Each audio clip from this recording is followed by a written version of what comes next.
عليكم ورحمة الله وبركاته. يا اخوان، اليوم انفجع قلبي على رزقي. تدرون ليش؟ ل10 سنوات او اكثر من 10 سنوات وانا اترزق الله عند المزارع، داخل النخيل عند المزارع اترزق الله، ابعد عن الطرق.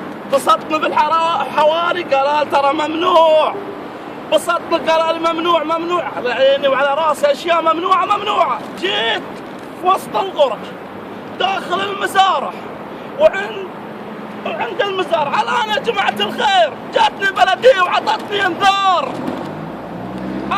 انذار البلديه، قالت لي لا تبسط. قلت لهم انتاجات موسميه حسويه ما يشيلونها يا طويل العمر، شيء يخص البلد ما يشيلونه لانه انتاج موسمي، وقت الموسم موسم.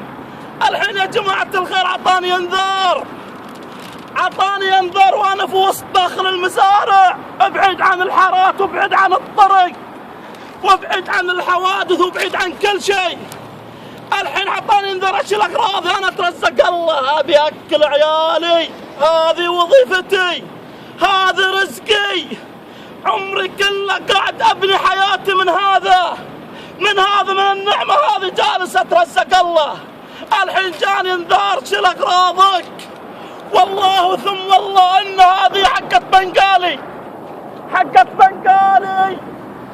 والشارع كله بنقاليين ولا عندهم اقامه مزارعيه، اكثرهم اقامه سواق وبناي.